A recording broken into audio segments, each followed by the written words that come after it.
The air inside the committee chamber was thick, humming with the restless shuffle of papers and the exaggerated clearing of throats. Jim Jordan leaned forward, his sleeves rolled up as if ready for battle, his voice rising like a whip crack. He was in his element, blustering, interrupting, pounding his point with sheer volume rather than precision. To him, this was a performance, a stage where he could dominate by force of sound. Cameras swiveled his way, capturing the familiar spectacle of a man more interested in intimidation than truth. But then, in the middle of his tirade, a voice sliced through the noise. Calm, firm, unshaken. You clearly don't understand the law you're trying to weaponize. The room froze. Heads turned in unison. It was Representative Jasmine Crockett, her eyes fixed on him with the cool precision of someone who had spent years dismantling flawed arguments in courtrooms. There was no raise in pitch, no trace of panic. Just a scalpel of truth cutting through the fog of arrogance. Jordan's mouth hung open for half a beat longer than he wanted. He blinked, searching for the rhythm of control he'd just lost. Crockett didn't wait. She leaned in, her words deliberate, almost surgical. You don't get to rewrite statutes because you shout louder. That's not how the Constitution works, and you know it. Gasps rippled across the chamber, followed quickly by the frantic clicks of reporters' keyboards. The spectacle had shifted. Suddenly, it wasn't Jordan commanding the room, it was Crockett. Her interruption wasn't rude, it was righteous. The kind of intervention born from expertise rather than ego. For the first time, Jordan's bluster looked small against the weight of her certainty. He fumbled for a retort, but Crockett's calm stare anchored him in silence. The room itself seemed to side with her, holding its breath, waiting to see what came next. On social feeds across the country, viewers clipped the moment instantly, replaying her sharp interjection as if it were a cinematic trailer. Here was the clash. Arrogance colliding head-on with dignity. But this wasn't just a heated exchange. What Crockett said next would silence Jim Jordan like never before. The committee room had always been a theater, but on this day it felt more like an arena. Ornate wood panels and long rows of microphones framed a stage where reputations were made and destroyed. This was no casual meeting. It was a hearing broadcast live to the nation, every word preserved for posterity, every gesture dissected on social media within seconds. For some members, it was about substance. For others, spectacle. And Jim Jordan had long thrived on the latter. Jordan's brand was chaos.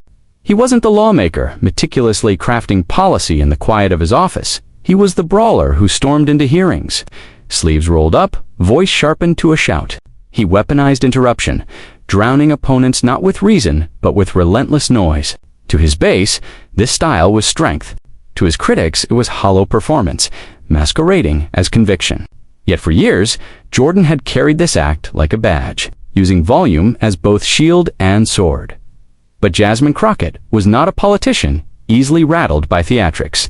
Before she ever set foot in Congress, she had built her career in the courts, where bluster collapsed under cross-examination and only precision survived. As a defense attorney and legislator, she had forged a reputation for speaking with authority rooted in knowledge, not noise. While Jordan relied on spectacle, Crockett relied on something he could never match: mastery of the law itself. That contrast was what made this clash so electric. Jordan expected the usual routine. He would badger, interrupt, and grandstand until the headlines carried his sound bites. He assumed that his familiar playbook would work, as it always had. But Crockett had not come to play the supporting role in his performance. She came prepared, not just with facts, but with the confidence of someone who had spent her life cutting through confusion and exposing the weakness in overblown claims. And in that room, with millions watching, the stakes were bigger than either of them as individuals. This was about more than a clash of personalities. It was about the kind of politics America was tired of, and the kind it desperately wanted to see more of. Would arrogance and noise continue to dominate? Or could composure and clarity reclaim the stage?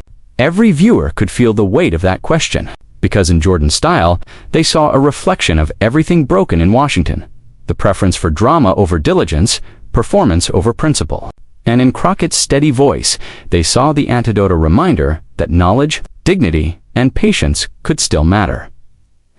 Jordan thought this was business as usual, another day of spectacle. But Crockett had come prepared with more than just words. Jim Jordan's story begins far from the marble halls of Congress, on the sweaty mats of a wrestling gym in rural Ohio. As a young man, he was celebrated for his grit and determination, earning recognition as a fierce competitor. Wrestling demanded discipline, but it also celebrated dominance, the ability to overwhelm your opponent through sheer force. That philosophy, learned in adolescence, would shape Jordan's entire political persona. When he eventually traded singlets for suits, he carried that same instinct into every hearing, every interview, every confrontation. Overwhelm, dominate, never concede. But politics is not a wrestling match. In the legislative arena, victory is measured not in pins or takedowns, but in bills written, compromises forged, solutions crafted. And here, Jordan faltered. Over the course of his career, he became known less for lawmaking than for noisemaking. His record of past legislation was strikingly thin, but his reputation for generating headlines was unmatched. He had discovered a different form of competition, one where volume and aggression could substitute for results. Jordan's rise was built on spectacle. He understood the cameras better than most, learning that shouting over colleagues or staging dramatic walkouts would play well on certain networks and fire up partisan audiences. He became the face of obstruction rather than progress, the man who could be counted on to derail, disrupt, and distract. For his supporters, that was enough. They didn't care if he wrote laws. They cared if he fought, and fighting was the only thing Jordan seemed eager to do. Yet, beneath the bravado, there was an insecurity Jordan could never quite mask. He styled himself as a watchdog of the Constitution, a defender of law and order. Yet time and again he revealed a shaky grasp of the very statutes he invoked. Legal scholars pointed out his mistakes. Fact-checkers flagged his distortions. But Jordan plowed forward, undeterred, convinced that repetition and volume could outmuscle accuracy. He relied on the perception of strength, not the substance of knowledge, because substance had never been his strong suit. This hypocrisy, presenting himself as a guardian of the law while mangling its basics, became his defining contradiction. He demanded accountability from others, yet resisted scrutiny of his own record. He thundered about oversight, but balked when questioned about his role in controversies surrounding past scandals. Like a wrestler relying on brute force when skill falters, Jordan leaned on theatrics when truth failed him, and it worked, for a time. In a political climate addicted to outrage, Jordan's act played like a familiar tune. Viewers who wanted combat rather than clarity tuned in. Colleagues who feared his outbursts stepped aside. He carved out a role not by leading, but by intimidating, not by crafting, but by disrupting. It was an approach that made him notorious, but also hollow. He had built a career on noise, not substance. On sooner or later, someone with real command of the law would expose that emptiness. That was the weakness simmering beneath the surface. The fear of being unmasked, of having the loud exterior peeled back to reveal the fragile foundation underneath. For years, Jordan had dodged that reckoning by staying on a fence, never allowing an opponent to seize control. But the committee room that day was different. Facing Jasmine Crockett, a lawyer with razor-sharp command of detail, he was about to discover that shouting could not shield him forever. And on this day, that weakness was about to be laid bare. Long before the cameras ever caught Jasmine Crockett staring down Jim Jordan, she had been fighting battles most of the country would never see. Her story was not one of privilege or shortcuts. It was one of grit, study, and relentless service to people who rarely had anyone in their corner. The daughter of working-class parents, Crockett came of age with a deep respect for fairness and a sharp awareness of how the scales of justice often tipped against ordinary people. That awareness drove her toward the law, not for prestige, but for purpose. When she became a lawyer, Crockett chose the path many avoid. The public defender's office. There, in crowded courtrooms and under crushing caseloads, she learned to stand with those society tried to forget. Her clients were often poor, vulnerable, or dismissed outright, but Crockett refused to let them be invisible. Each case was not just about a file or a charge, it was about a life, a family, a chance. She saw up close how the Constitution was meant to protect everyone, not just the powerful, and she became fluent in wielding its language as both shield and sword. These years forged in her a style that would later make her formidable in politics. While others shouted to be heard, Crockett mastered patience. While some folded under pressure, she thrived in the storm. She could dismantle a flawed argument not by raising her voice, but by cutting directly to the weakness inside it. The courtroom was her training ground, and every client she defended strengthened her resolve. To ensure truth and justice carried weight even against long odds, her path eventually carried her into Texas politics, where she ran for the state legislature.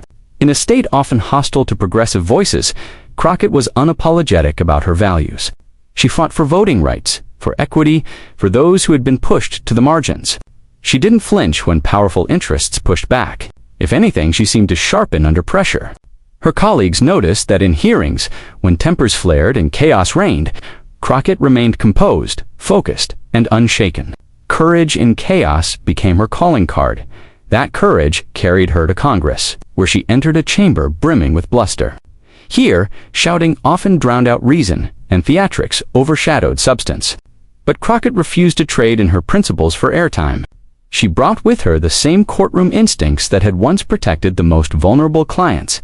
Listen carefully, strike surgically, and always anchor arguments in constitutional bedrock. In an age when politics often rewarded the loudest voice, Crockett represented a different kind of strength. She didn't need to shout to command attention. Her authority radiated from preparation, from her command of detail, and from the authenticity of her convictions. It was a kind of strength that resonated with those tired of the noise. For immigrants, for communities of color, for anyone who had been talked over or silenced. Her calm defiance was a mirror of resilience. She carried herself as if to say, "You cannot erase me, you cannot intimidate me, and you cannot bend me away from truth." That's what made her clash with Jim Jordan so powerful.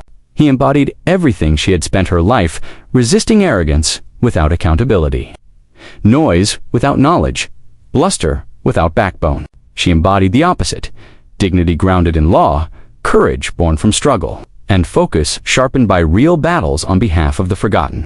The contrast could not have been sharper, nor the stakes higher, and so, when Jordan unleashed his usual barrage of accusations and interruptions, Crockett did not flinch. She had seen worse storms. She had faced hostile judges, skeptical juries, and relentless prosecutors. What was one congressman's shouting compared to years of fighting for clients who faced decades in prison? She knew that the way to win was not to shout louder, but to speak clearer. Her training as a lawyer would prove devastating. To Jim Jordan's bluster, that was the power of Jasmine Crockett, the ability to stand calm in the center of chaos, to turn arrogance into silence, and to remind the country that true strength is not measured in decibels, but in dignity. As she fixed her gaze on Jordan in that committee room, millions would soon see what her clients, her colleagues, and her constituents already knew. She was a fighter, but a fighter of a different kind. One who fought with knowledge, not noise. One who fought with truth, not tantrums. One who could not be rattled, no matter how loud the opposition became. And in that moment, the stage was set for a confrontation that would not only define the hearing, but echo far beyond it. The moment Jim Jordan was recognized by the chair, his tone sharpened like a blade. He launched into a rapid-fire assault, stringing together accusations so quickly that even the stenographer seemed to struggle to keep up. Each charge was exaggerated, each claim stretched, but Jordan wasn't concerned with precision. His aim was to bury the room in noise, to dominate with speed and volume, until no one dared to stop him. He leaned forward, jabbing the air with his finger, voice booming off the wooden panels of the chamber. He spoke of corruption, of lawlessness, of Democrats hiding the truth. The words tumbled out not as reasoned points, but as a storm designed to overwhelm. The cameras locked on his reddening face, beads of sweat forming as his intensity rose. For a moment, it seemed as though he might bulldoze through the hearing unopposed, as he had so many times before, but then, across the table, Jasmine Crockett sat still. Not a twitch, not a flicker of panic. She folded her hands lightly, eyes never leaving him, absorbing every word, as though cataloging each distortion. Her calm presence was its own contrast, like the eye of the storm, silent, focused, and utterly unshaken. He raised his volume again, tried to cut his sentences sharper, but the steadiness of Crockett's gaze seemed to strip the force from his theatrics. He was a man trying to hold control, but the cracks were beginning to show. Finally, as Jordan paused to catch his breath, Crockett leaned toward her microphone. She didn't interrupt with a shout or a counter-accusation. Instead, she spoke in a measured, deliberate tone, her words carrying a weight that silence had prepared the room to hear. "Congressman, the problem isn't the volume of your argument, Tits. The absence of facts in it." A stunned hush fell over the chamber. Jordan blinked, as though not quite prepared for the calmness of the blow. He tried to jump back in, raising his voice again, but the power dynamic had shifted. The louder he shouted, the steadier Crockett appeared, her poise making his anger look less like strength and more like desperation. Even before the exchange concluded, the ripple effect began. Commentators online clipped the moment, posting, side by side, shots of Jordan's flailing gestures and Crockett's composed expression. One tweet read, "You can feel the energy shift in the room. Crockett isn't rattled, and Jordan knows it." Another caption went viral. "Volume does not equal victory." The committee chamber itself seemed to mirror that sentiment. Members shifted in their seats, some smirking, others whispering as if acknowledging that something had changed. The spectacle that had once been Jordan's weapon was now betraying him, leaving him looking increasingly flustered. And then, with one sentence, Crockett turned the tables completely. Jasmine Crockett adjusted the microphone slightly, not rushing, not flustered, as though she had all the time in the world. The chamber, which had moments before been rattling with Jordan's barrage of noise, now hung in stillness. Her calm was disarming. It forced everyone, committee members, reporters, even the restless public watching online, to lean in closer. She began with a simple sentence. Not an attack, but a clarification. "Congressman, the statute you've just cited does not mean what you claim it does." Her voice was steady, deliberate, as though a professor guiding a student through a basic lesson. A murmur moved through the chamber. Jordan leaned back in his chair, smirking, ready to pounce. But Crockett wasn't done. She paused, opened the binder in front of her, and read directly from the law Jordan had just misquoted, word for word. Slowly, with surgical precision. The sound of the statute itself was damning. Its plain language contradicted Jordan's fiery claims. By the time she closed the binder, there was no ambiguity left. The law was clear, and Jordan had been exposed as misrepresenting it. The cameras caught Jordan shifting in his seat, tugging at his jacket as though suddenly uncomfortable. He attempted to interrupt, "That's not what I..." But Crockett raised a hand. Not rudely, but firmly, the way a judge might silence an unprepared lawyer. She continued, without breaking her rhythm. "Congressman, this isn't about what you feel the law says. It's about what the law actually says. And what you've offered here is not legal interpretation. It's distortion." The words landed like a gavel striking wood. Members of the committee glanced at one another, some raising their eyebrows, others biting back smiles. Jordan's bluster had collided with her mastery, and it was crumbling in real time. Crockett leaned forward again, voice quiet, but deliberate enough to pierce through every corner of the chamber. She dissected his argument piece by piece. When he claimed executive overreach, she pointed to precedent. When he suggested constitutional violations, she reminded him of Supreme Court rulings. Each point was not just rebutted, but dismantled, reduced to rubble by the weight of documented fact.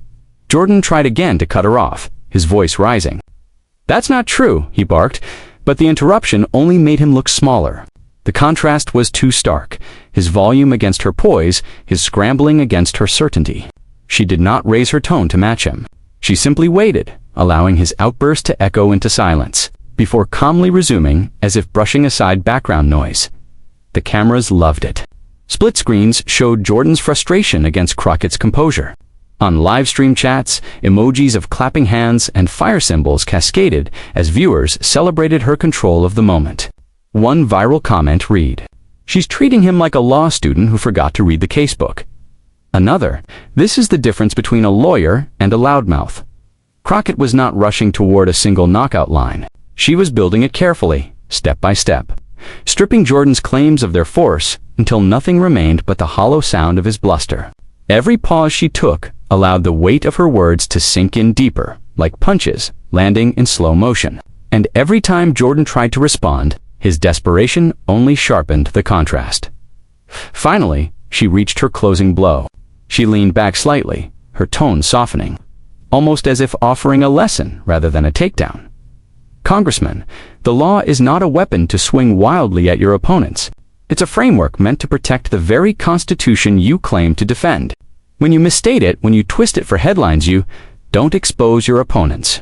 You expose your own ignorance. The chamber erupted in whispers, gasps, and muffled chuckles. The knockout had landed. Jordan froze, his face tightening, his hands gripping the desk in front of him. There was nothing left to say without deepening the wound. For a moment, the silence was deafening. Then came the inevitable. Reporters' fingers flew across keyboards.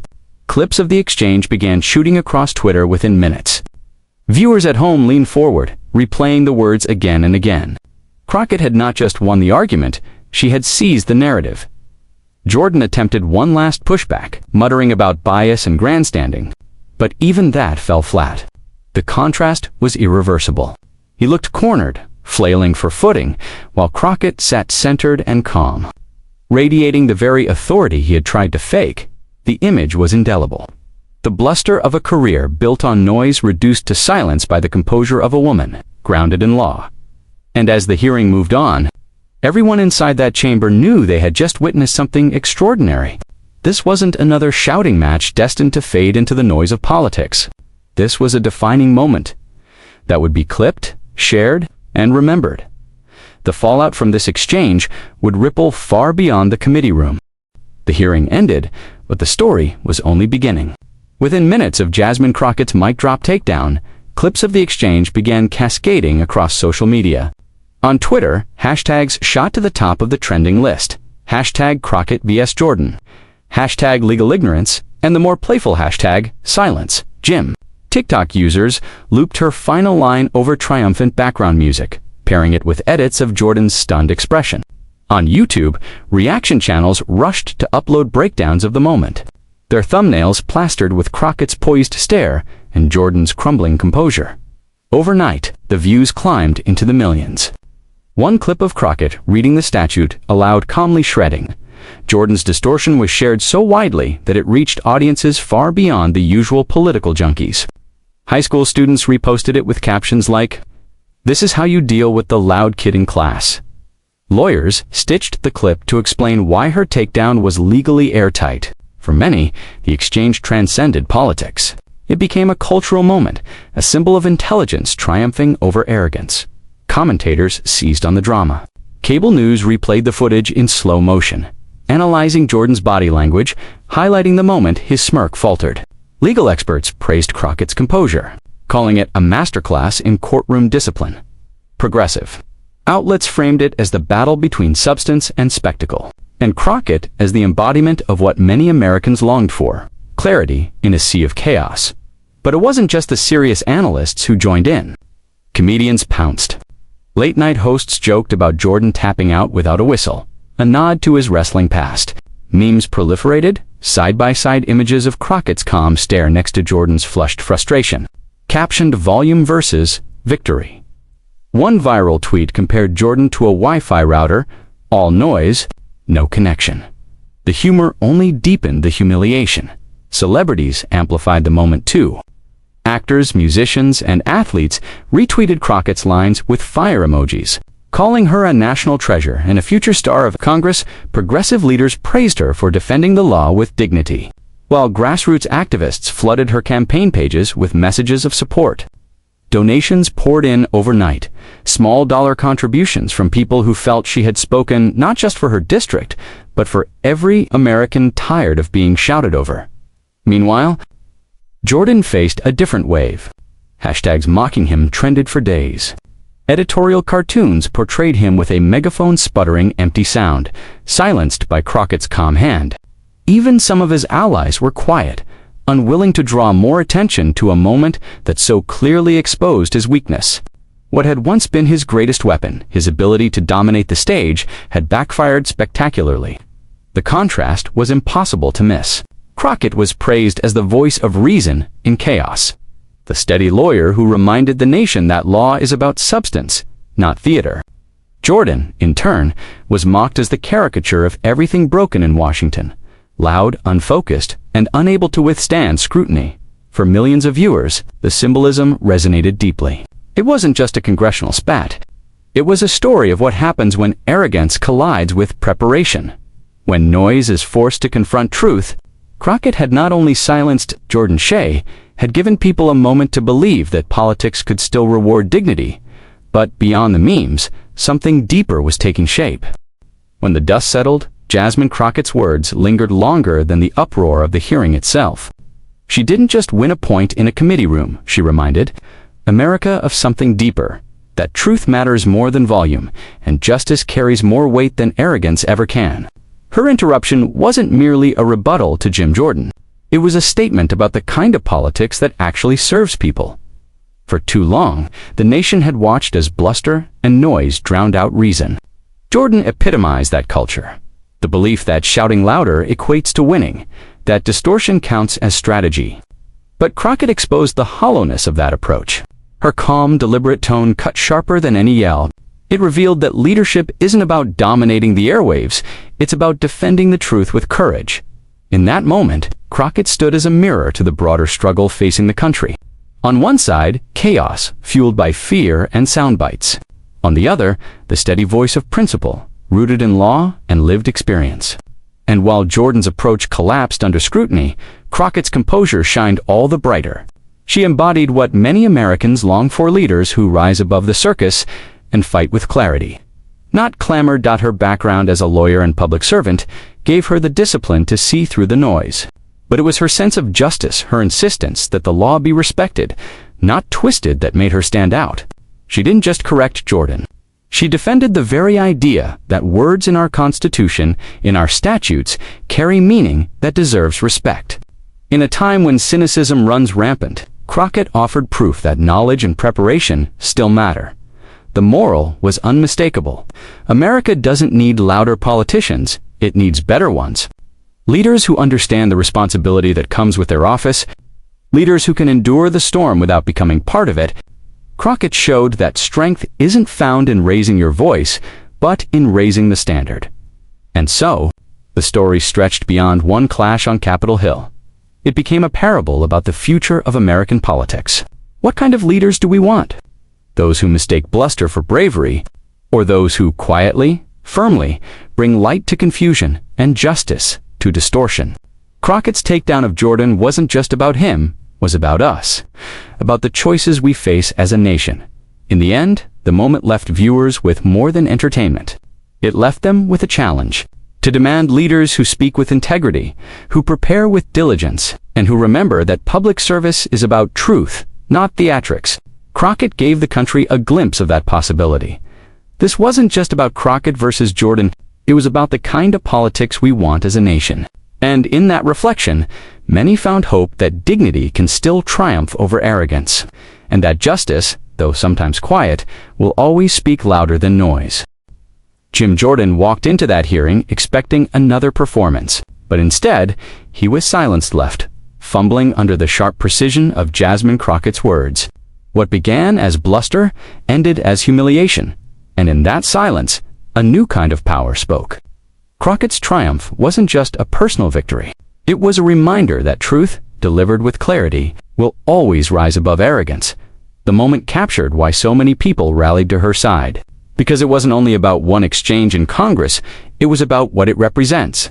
In an era of shouting matches and endless spin, Americans are hungry for leaders who choose dignity over disruption, focus over frenzy, justice over empty spectacle. Crockett gave us that glimpse.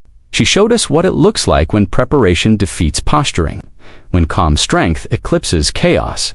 And now, the question extends beyond that committee room.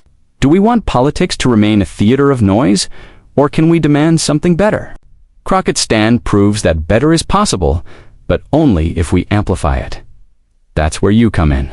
If this moment spoke to you, if you believe in voices like Jasmine Crockett's cutting through the chaos, don't let it stop here. Share this story. Subscribe so you don't miss the next chapter in the struggle for truth. Be part of the movement that insists dignity will always outshine arrogance, and that truth will always speak louder than noise. Because in the end, silence isn't weakness. Sometimes, silence is what happens when arrogance meets its match. And Jasmine Crockett proved, for all the world to see, that truth is the strongest voice of all.